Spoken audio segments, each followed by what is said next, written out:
Hey guys, welcome back to A Skill Island, and welcome to part 10 or something like that of the USS Kitty Hawk build. So this is probably going to be the final part, but just to start off, I decided to get more F-18Fs.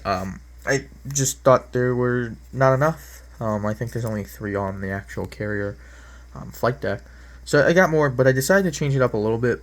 For those of you who don't know, the U.S. Navy's fighters, I believe all of them, even with the F-14, are two-tone.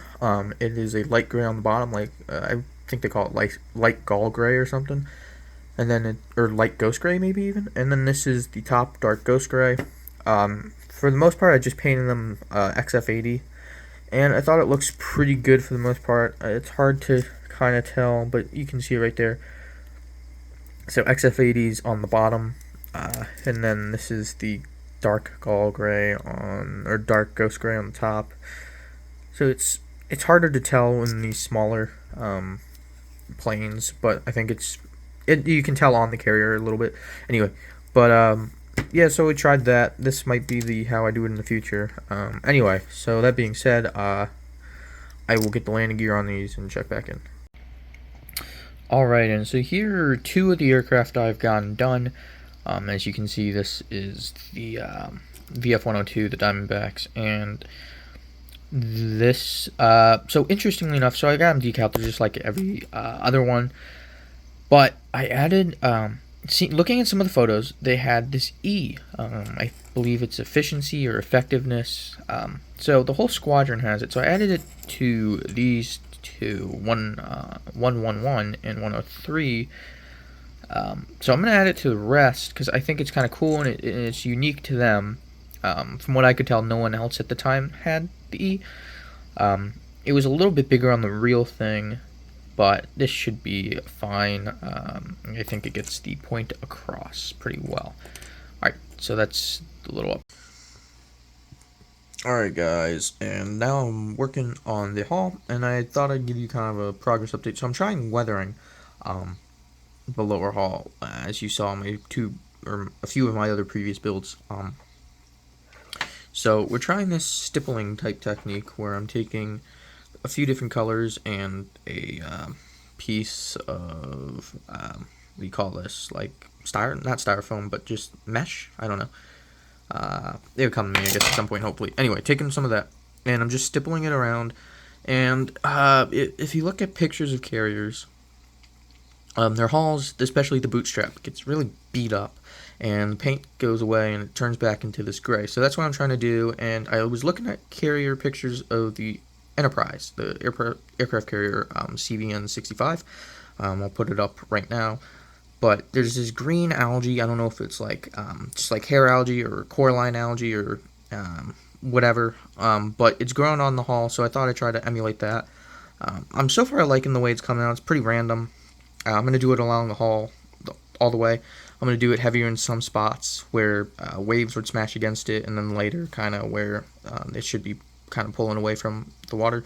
So I'm just going to go down the hull, do the other side as well, and keep doing this technique.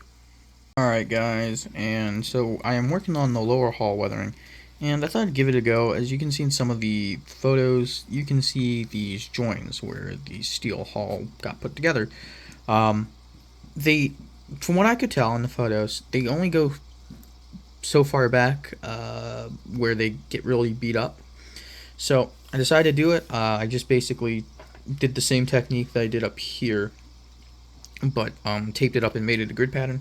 And I think came out well. The next thing I'm going to do is, I'm going to even see if this works. I haven't done the other side yet, but I'm going to really thin down the same hull red that I used, and I'm just going to spray over it very lightly so you can still see it, but you can't see all of them. I tried fading it a little bit here in the back. I don't think it worked out great, but yeah, just going to do this right here in the front, and then in the very rear I'm going to start doing it too, because it seems to kind of die off in the middle. So this is the final result. I thinned down a ton of this XF9 hull red, basically an 80% thinner, 20% XF9, and then I did the same with interior green, which is XF 71. So yeah, I did that, and I think it looks pretty nice. Those that I'm going to show you right now. This is while it's an image, it shows this kind of green algae, just this surface film algae type stuff. And that's what it kind of looks like. And then right here, it's raised a little bit so you can kind of see it as you turn it. But this is pretty good in my opinion. I think it looks nice enough. There we go. I think it looks pretty good. And it shows its wear, and really like this. So yeah, I'm liking it. Thought I'd weather it to kind of match how the flight deck has been weathered. So yeah, pressing. Alright, and we have this side done. This side came out a little bit different, a little bit darker and harder to see. Camera picking up pretty well, but it doesn't really look this visible in person. I mean, it's there, you can tell it's there, but hard to tell. We did some weathering. I've noticed on all of the elevators, for whatever reason, rust comes down like this. I don't know if there's some ribs there that rust runs down or beads down, but it all sort of looks like this. Did some more rust up here, not too happy with how that looks. I thought I just broke something. This, gotta still find that piece. I know I have it. I don't know where I put it, but we're gonna find it before we are done this build. But other than that, we are basically done. I'm gonna add a little more green to this, clean it up a little bit, make it a little nicer. But I like the way that it came out. It looks pretty good, I think. But yeah, thank you guys for watching part 10, I think. Anyway, see you in the next video, guys. Hopefully that will be the finale.